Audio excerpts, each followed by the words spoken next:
Okay, we finally made it out into the garden.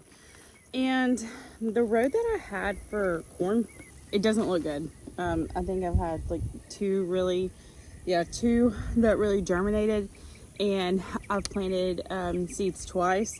So maybe it's just not my year for corn, which is fine. I do have some that are volunteers in another bed, so I think I have like 5 corn plants total. And it's not something that I plan to have put up for like the whole year, especially when you can go to, your grocery store and get them for like 50 cents an ear. And I'll just do it that way. So that's fine. But what I am going to do is plant more okra. And I have the okra, the heavy hitter from Baker Creek. So I'm going to plant some more of that. When it comes to gardening, I think that is really important to show the success and the failures. And I mean, to me, my corn not coming up isn't really a failure to me, but it's still early in the season, maybe a little bit later start than what I would have wanted for this okra, but that's okay. I'm getting it in the ground now, and that's what's important. It would be hilarious though if some of these corn just randomly did start just coming out and sprouting. Welcome if you do, but if not, no big deal. I'm just trying to, I remember I kept saying I need to make a list, so I do have some tomatoes plants I'm gonna need to stake up a little bit more. My Mod Podge bed is just doing exceptional, and this is my Back to Eden garden bed. This is nothing but like compost from that we obviously made ourselves and just kept piling up, and this is a volunteer corn that's doing well. These are those tomatoes, if you're familiar with some of my videos. These are tomato plants that I did not think were going to survive because they looked so poor. And we have a few squash plants in here. I did, wasn't too long ago, I did trim some of these lower leaves back. But it's looking great. I can't complain. I mean, these are the other ones I planted, and the difference in size between this bed and that one is crazy. But it does look great.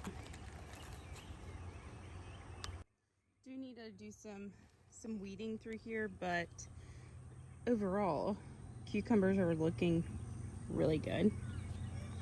Have some tomatoes popping up. I don't know if you can see this right here, right where my finger is, this little green patch.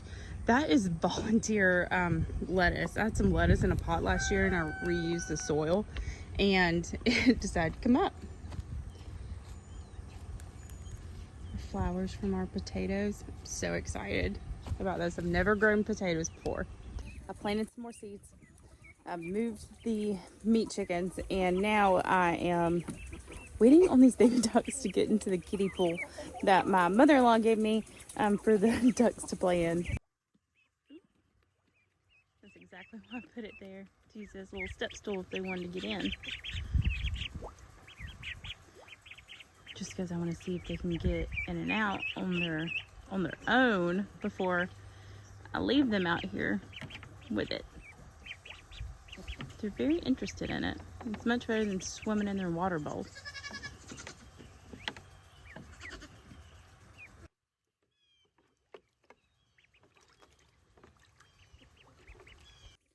Thus far, the pool is a success with our ducks, and I'm gonna be out here doing some more stuff, so I'm just gonna let them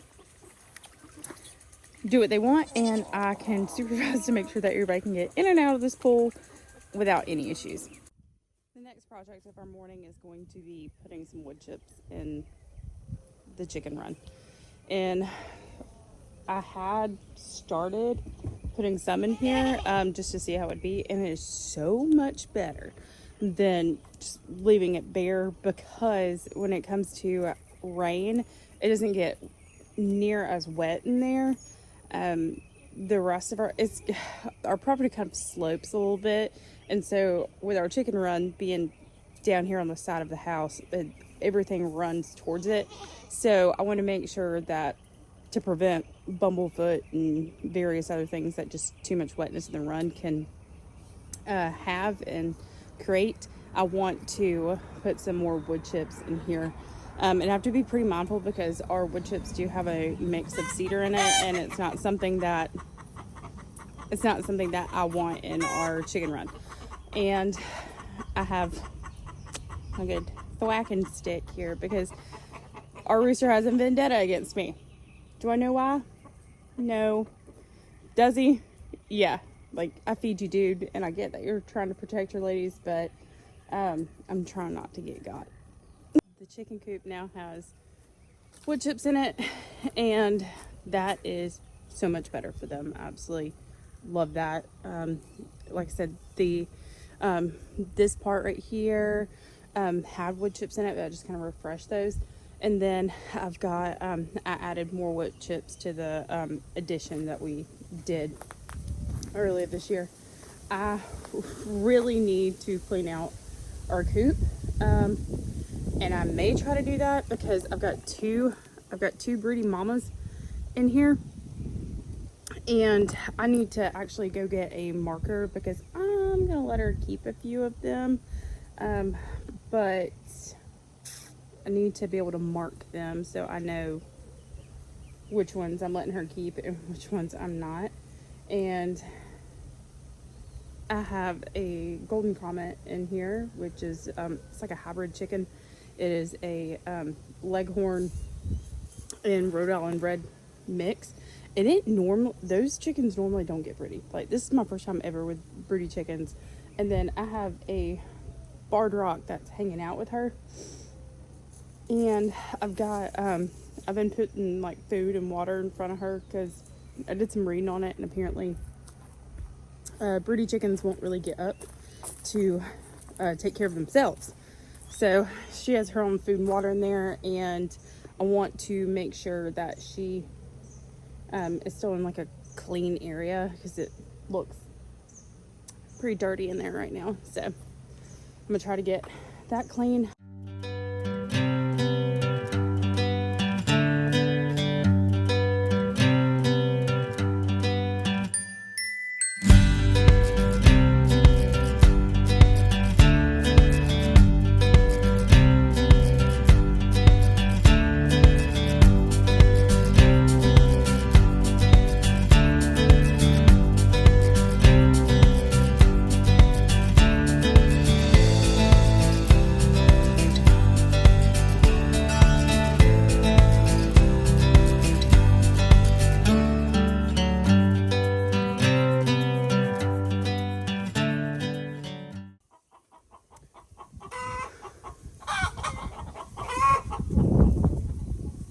I've been told on that I came out here and messed with some broody mamas, and that I moved some eggs,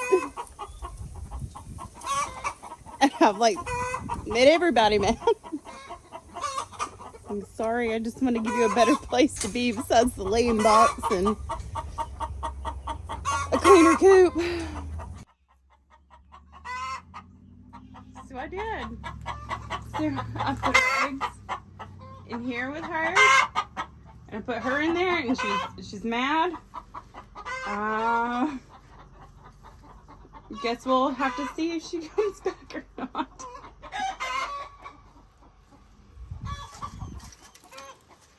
I know, I made girls mad.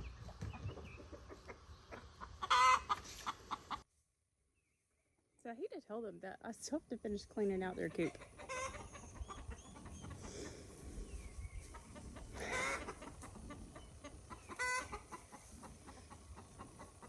Oh my gosh, everybody's mad. I'm sorry. Let's try and do the right thing. Thought it was the right thing. Maybe she'll go back to those eggs. I don't know. She's been pretty broody, so we'll see. Maybe she just needed to make a ruckus and then she'll go back. So I'm gonna just leave the eggs where I put them. But she was taking up like the all of our nesting boxes, and she was like fighting the other chickens as they wanted to get in there, and then she was going in the nesting boxes and stealing everybody's eggs. So I have to mark the eggs that I'm gonna let her keep, because I'm not even gonna let her keep all those, because I have like 20 eggs in that incubator, and maybe she'll accept those chicks. I don't know, we'll see. But I will let her hatch some of her own, because that's not something that we've ever done, because we've never had a broody hen. So I do think that will be fun and exciting to do, and hopefully I'm doing it right by giving her her own space. We'll see if she goes back. I have no idea. She's trying to go back into one of the other nesting boxes. I may have totally messed this up for her. We'll just see if she kind of gets the hint, like, hey, I need to be over here, or if I need to, separate her entirely. I'm not sure. Maybe it's something I just need to do a little bit more research on.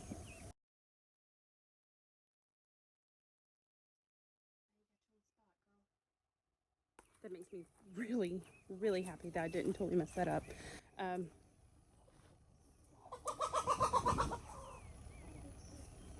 Okay. What I will do though is continue to like water's right near her, and I'm also going to like feed her while she is sitting right there. That way I can make sure she's still getting good nutrition, which is what I've been doing. But I was worried about, once I moved her eggs to a different spot, that she was gonna just kind of abandon them, but luckily they didn't, so I know that worked, which is good.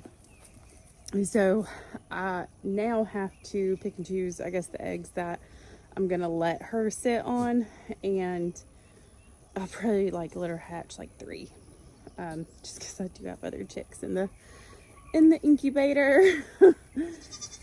Chicken math is mathin' right now, which I won't keep all these. I'll like give some to my mom, give some to some of my friends, offer extras online if there are some.